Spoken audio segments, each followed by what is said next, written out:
Avant de plonger dans cette histoire incroyable, pensez à vous abonner à la chaîne et à activer la cloche. Ici, chaque récit a quelque chose à dire, et vous ne voudrez pas en manquer un seul. La rue était encore animée malgré la tombée de la nuit. Des phares de voitures illuminaient par intermittence le trottoir où marchait le capitaine Diana Brooks, officier supérieur de l'armée américaine, en uniforme impeccable. Son port de tête, sa démarche assurée, et son aura d'autorité inspiraient immédiatement le respect à ceux qui croisaient son chemin. Mais ce soir-là, respect n'était pas ce qu'elle allait recevoir. Un policier en patrouille, l'officier Rick Johnson, connu pour ses préjugés raciaux et son tempérament impulsif, la remarqua de loin. Dans son esprit biaisé, voir une femme noire en uniforme militaire réveilla un mélange de mépris et de colère. Sans prendre le temps d'évaluer la situation, il freina brusquement sa voiture de patrouille et bondit dehors, arme dégainée. « Toi, les mains en l'air !» cria-t-il, visant la capitaine à bout portant, ses yeux emplis d'arrogance et de haine. Autour d'eux, les passants s'arrêtèrent, stupéfaits. Certains sortirent leur téléphone pour filmer la scène, sentant que quelque chose d'injuste était en train de se produire. Diana resta de marbre. Elle ne tremblait pas, ne criait pas, son regard froid et perçant se planta dans celui du policier. « Officier, vous êtes en train de commettre une grave erreur. » dit-elle d'une voix ferme mais posée. Johnson ricana. Pour lui, c'était une simple femme noire prétentieuse qu'il allait remettre à sa place. Mais ce qu'il ignorait, c'est que Diana Brooks n'était pas seulement une militaire, elle était capitaine de l'US Army, décorée pour ses missions et respectée dans tout le pays. Et dans quelques secondes, il allait découvrir que pointer son arme sur une supérieure de l'armée, devant témoins, signifierait la fin immédiate de sa carrière. Le centre-ville de Dallas, Texas, baignait dans une agitation habituelle du soir. Les néons des restaurants clignotaient, les klaxons retentissaient et les passants pressés se frayaient un chemin parmi la foule. Au milieu de ce tumulte, le capitaine Diana Brooks avançait calmement. Sa stature droite, son uniforme militaire parfaitement repassé et ses bottes cirées attiraient l'attention. Certains la regardaient avec admiration, d'autres avec curiosité. Elle venait de sortir d'une réunion stratégique avec des responsables locaux de la garde nationale. À 40 ans, Diana était connue pour sa discipline de fer et son sang-froid. Elle incarnait la rigueur militaire, mais aussi une dignité profonde qui imposait naturellement le respect. Au même moment, l'officier Rick Johnson, policier municipal, patrouillait dans la zone. Grand, massif, visage fermé, il avait la réputation d'être brutal et imprévisible. Plusieurs plaintes de citoyens pesaient déjà contre lui, mais il s'en sortait toujours grâce à des complicités internes. Ce soir-là, son humeur était encore plus sombre que d'habitude. Soudain, son regard se posa sur Diana. Une femme noire, en uniforme militaire, marchant seule en ville, pour lui, c'était une provocation. Son esprit biaisé se mit immédiatement en marche, cherchant un prétexte pour l'arrêter. Il freina brusquement son véhicule de patrouille au milieu de la circulation, déclenchant des klaxons furieux. En un bond, il sortit de la voiture, main sur la crosse de son arme. « Et, toi là-bas !»« Stop !» hurla-t-il d'une voix dure. Les passants se figèrent. Diana s'arrêta, le fixant calmement. Son regard demeura neutre, mais son corps se raidit légèrement, comme si elle anticipait déjà ce qui allait arriver. Rick Johnson dégaina son arme et la pointa droit sur elle. Un silence pesant tomba sur la rue. Les gens autour sortirent leur téléphone pour filmer la scène, choqués de voir un policier viser une femme seule, et en uniforme militaire. Les mains en l'air, tout de suite, ordonna Johnson, ses yeux brillants d'un mélange de haine et d'arrogance. Diana ne bougea pas. Elle soutint son regard, sa voix posée mais ferme. « Officier, rangez votre arme immédiatement. Vous ne savez pas à qui vous avez affaire. » Un murmure parcourut la foule. Les spectateurs commençaient à comprendre que ce n'était pas une simple altercation. Johnson, lui, ricana, persuadé d'avoir affaire à une imposture. Mais il ne savait pas encore que ce geste insensé allait changer sa vie, et marquer le début de sa chute. La rue entière semblait retenir son souffle. Le canon du pistolet pointé sur le capitaine Diana Brooks brillait sous les lampadaires. Chaque seconde paraissait interminable. Autour, les passants filmaient la scène, certains chuchotaient. C'est une militaire. On dirait un officier. Ce flic est fou, il va avoir des problèmes. Mais Rick Johnson n'entendait rien. Ses oreilles bourdonnaient de colère et d'orgueil. Il voyait seulement une femme noire refusant d'obéir à ses ordres. « Je t'ai dit, les mains en l'air, maintenant » cria-t-il, la voix tremblante d'impatience. Diana resta parfaitement immobile. Son regard, glacial et autoritaire, perçait comme une lame. Elle n'avait pas besoin de crier pour dominer la situation. Sa voix descendit d'un ton, grave et ferme. « Officier Johnson, vous êtes en train de commettre une faute grave. Vous menacez une officier supérieure de l'armée des États-Unis. Baissez immédiatement votre arme. » Le nom claqua dans l'air, « Armée des États-Unis ». Les spectateurs échangèrent des regards incrédules. Certains commencèrent à filmer de plus près, murmurant que la vidéo allait faire le tour d'Internet. Johnson eut un bref mouvement de recul, surpris. Mais son orgueil le rattrapa. Il fronça les sourcils, haussa la voix. « Tu crois que ton uniforme t'excuse ? Tu ne m'impressionnes pas. Ici, c'est moi qui commande. » Il fit un pas en avant, l'arme toujours tendue. Diana, sans broncher, sortit lentement une petite carte de sa poche, son insigne militaire officiel. Elle la leva bien en vue de la caméra d'un passant. « Je suis le capitaine Diana Brox, US Army. Si vous appuyez sur la détente, vous ne détruirez pas seulement votre carrière, mais toute votre vie. » Un silence de plomb tomba. La foule haletait. Johnson serra les dents, la sueur perlant sur son front. Son doigt tremblait légèrement sur la gâchette. Une part de lui comprenait qu'il venait de franchir une ligne irréversible, mais son ego refusait de reculer. Et déjà, au loin, une autre voiture de police approchait, attirée par le tumulte. Les gyrophares bleus illuminèrent la rue alors qu'une seconde voiture de police s'approchait en trombe. Le bruit des sirènes couvrit un instant les murmures des passants. 2 officiers sortirent précipitamment de leur véhicule, l'officier Maria Sanchez et l'officier David Miller. Ils furent figés par le spectacle devant eux, leur collègue Rick Johnson, arme pointée sur une femme en uniforme militaire.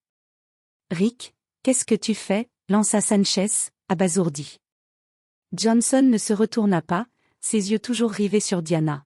« J'ai la situation sous contrôle. »« Reculez » cria-t-il. Mais la situation, clairement, lui échappait. La foule s'était densifiée. Une quinzaine de téléphones filmaient, braqués sur lui. Des voix s'élevèrent. « C'est une officier de l'armée, espèce d'idiot. Baissez votre arme, elle est plus haut gradée que vous. On enregistre tout, vous êtes foutus. » Diana, toujours impassible, leva légèrement la main vers Sanchez et Miller, leur intimant de ne pas s'approcher brusquement. Son calme impressionnait tout le monde. « Officier, je vous demande de constater ce qui est en train de se passer, » déclara-t-elle d'une voix ferme. « Votre collègue me menace avec son arme, sans aucun motif valable. Je suis le capitaine Diana Brox, US Army. » Sanchez et Miller échangèrent un regard inquiet. La gravité de la scène venait de leur tomber dessus, Rick Johnson ne pointait pas son arme sur une simple civile, mais sur une officier supérieure de l'armée américaine, et devant témoins. La foule gronda, certains scandant. « Honte à lui. Justice pour elle. » Sous la pression, Johnson commençait à vaciller. Sa mâchoire se crispait, son doigt tremblait encore plus sur la gâchette. Mais il refusait de céder devant Diana, refusait de s'avouer vaincu devant une femme noire qui le regardait de haut. Au même moment, quelqu'un dans la foule appela d'une voix forte. « J'ai déjà envoyé la vidéo au direct sur Facebook. Tout le pays regarde. » Cette phrase claqua comme un verdict. Le sort de Johnson venait de basculer, il était désormais prisonnier de son propre geste, piégé par la vérité en direct. L'air était lourd, saturé de tension. Le canon de l'arme toujours braqué sur le capitaine Brox paraissait peser une tonne dans la main de Rick Johnson. Son visage ruisselait de sueur, ses yeux lançaient des éclairs, mais au fond, la panique commençait à le ronger. Les voix dans la foule se faisaient plus pressantes. « Range ton arme. Elle est capitaine, imbécile. Tout est filmé, tu vas payer pour ça. » Les officiers Sanchez et Miller s'avancèrent prudemment, les mains levées en signe d'apaisement. Rick, baisse ton arme. Écoute-moi, c'est allé trop loin, dit Miller, d'une voix tendue. Johnson tourna légèrement la tête, suffoquant presque. Elle me provoque.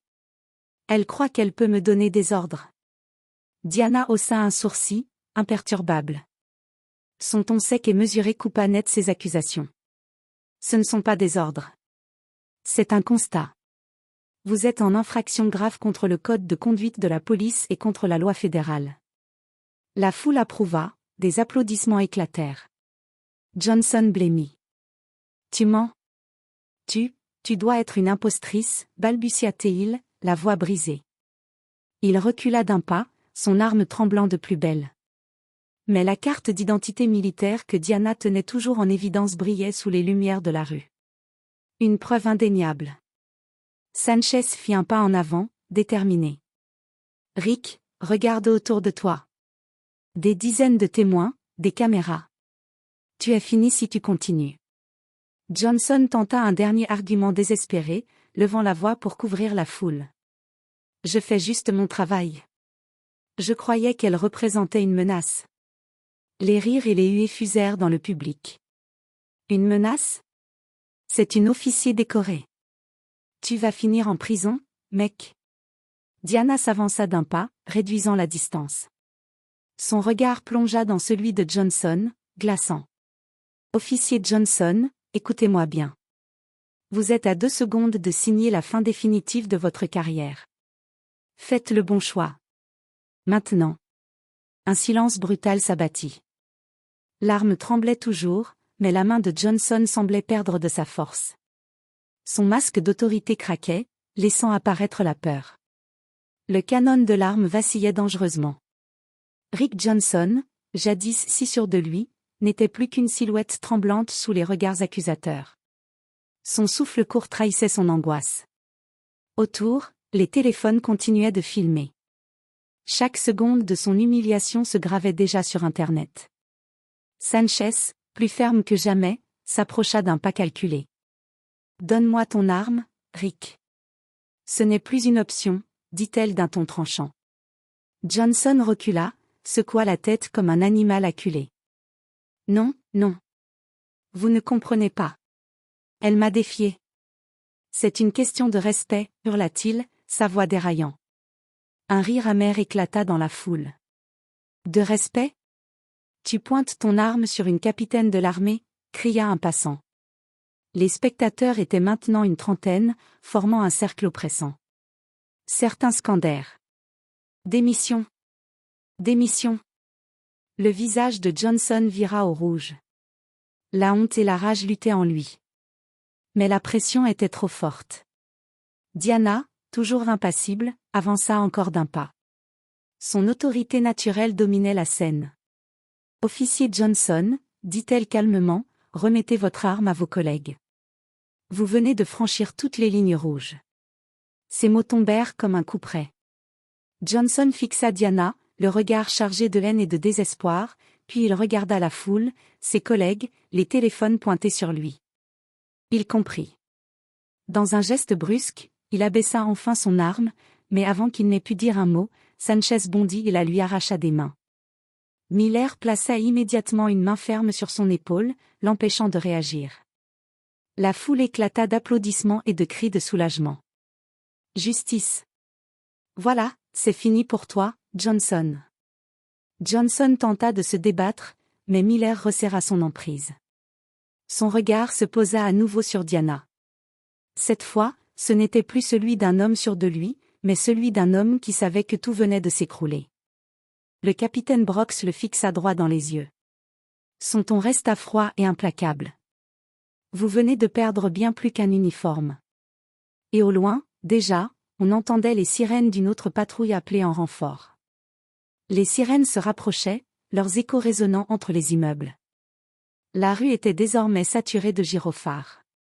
Les passants, électrisés par la scène, scandaient des slogans, certains en direct sur les réseaux sociaux.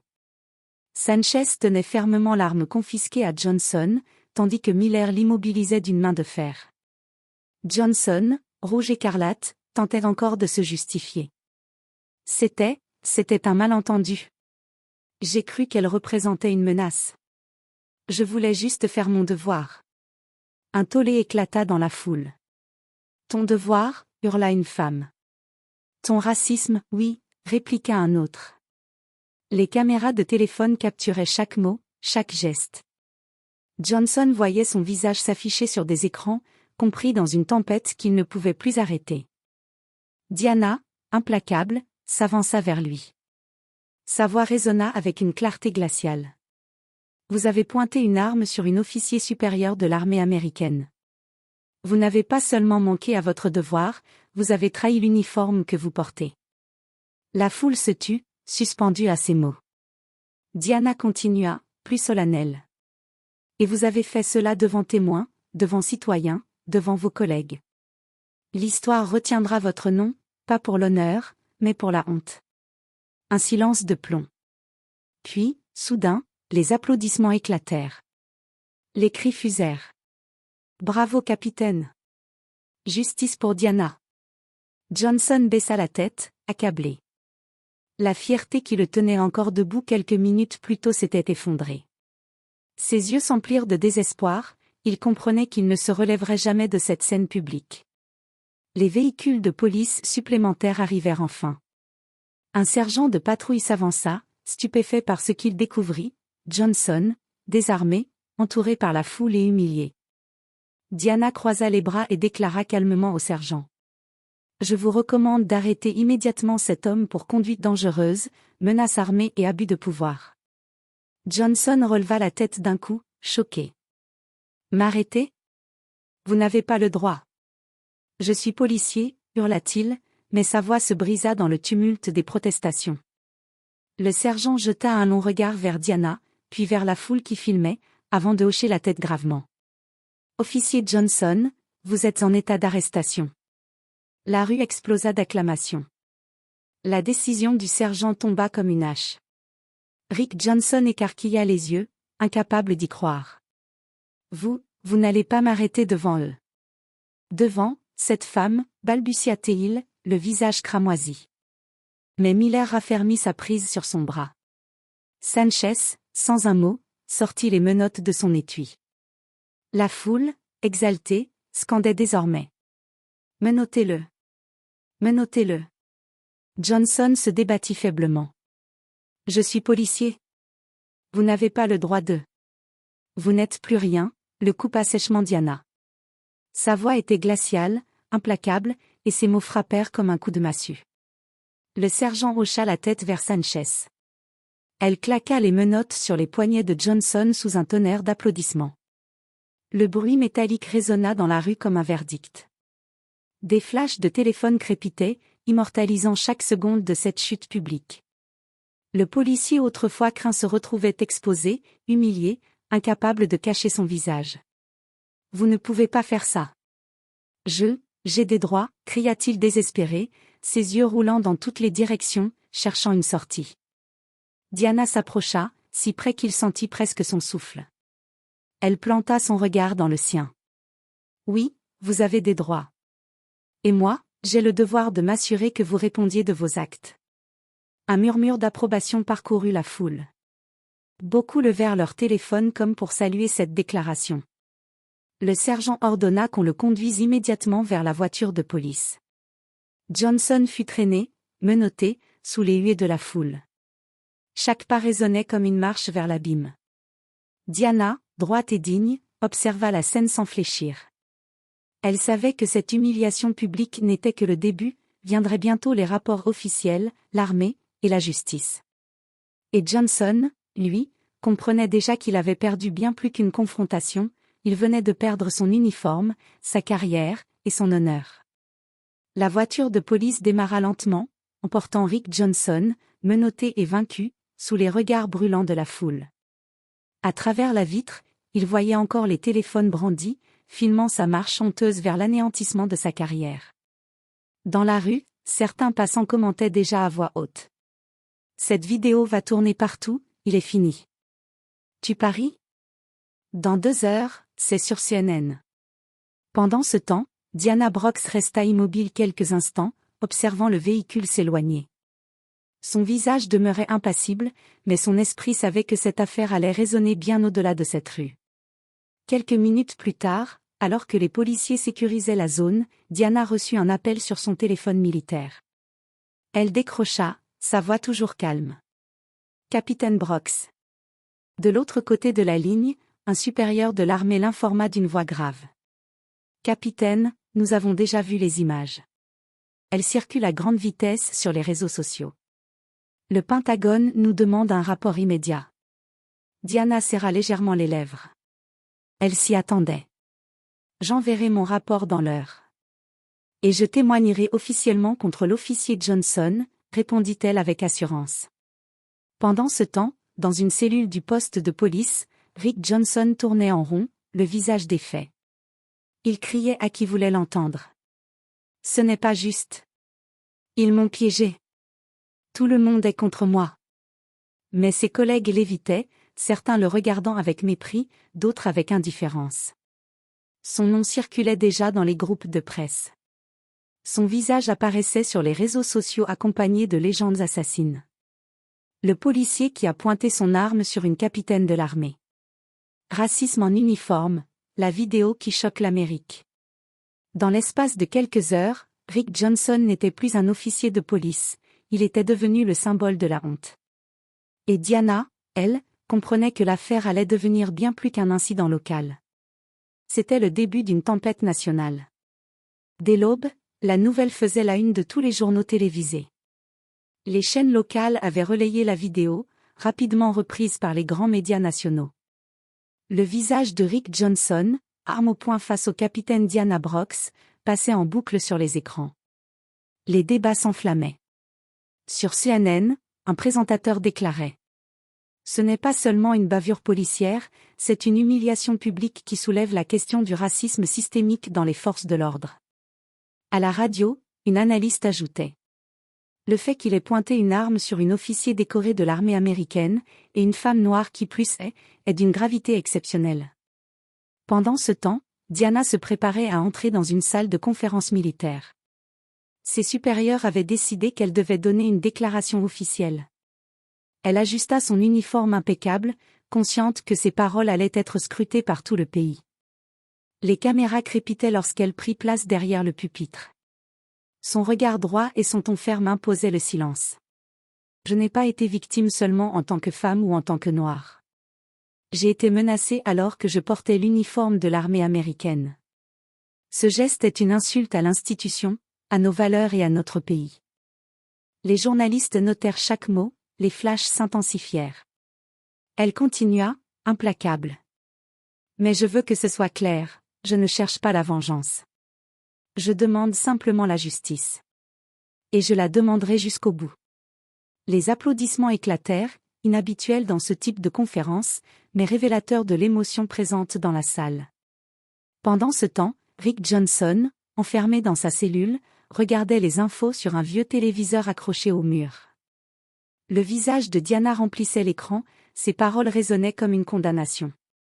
Il serra les poings, mais une vérité implacable le frappa, il n'avait plus aucun contrôle.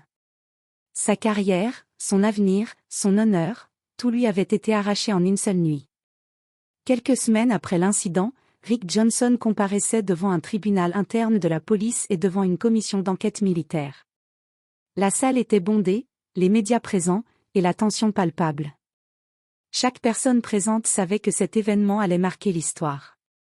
Johnson entra, les épaules voûtées, conscient que le regard du public était sur lui. Les images de la rue, la vidéo devenue virale, avaient déjà condamné sa réputation. Ses supérieurs ne cachaient pas leur déception et sa défense se réduisait à un faible murmure. Je ne voulais pas, Mais le capitaine Diana Brox prit la parole. Sa voix, ferme et claire, résonna dans la salle. Ce n'était pas un simple incident. C'était une violation de toutes les règles d'éthique et de sécurité.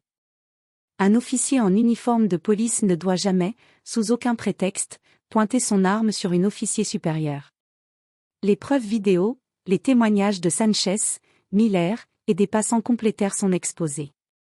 Johnson ne put qu'écouter, impuissant, le poids de ses actes s'abattant sur lui. Quelques heures plus tard, Le verdict tomba. Rick Johnson était révoqué de la police pour comportement inapproprié, abus d'autorité et menaces armées.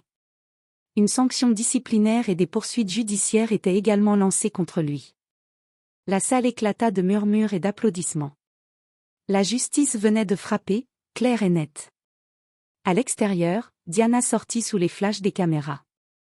Les journalistes l'attendaient, curieux et admiratifs. Elle s'adressa à la foule et aux médias avec calme.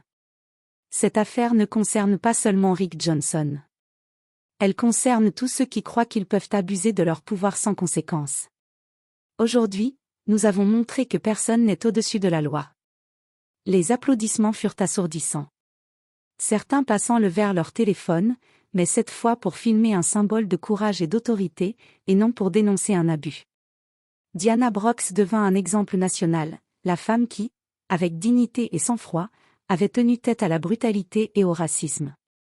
Et tandis que le soleil se couchait sur Dallas, elle savait que cette victoire n'était pas seulement personnelle, mais une victoire pour la justice et pour tous ceux qui se dressent contre l'injustice.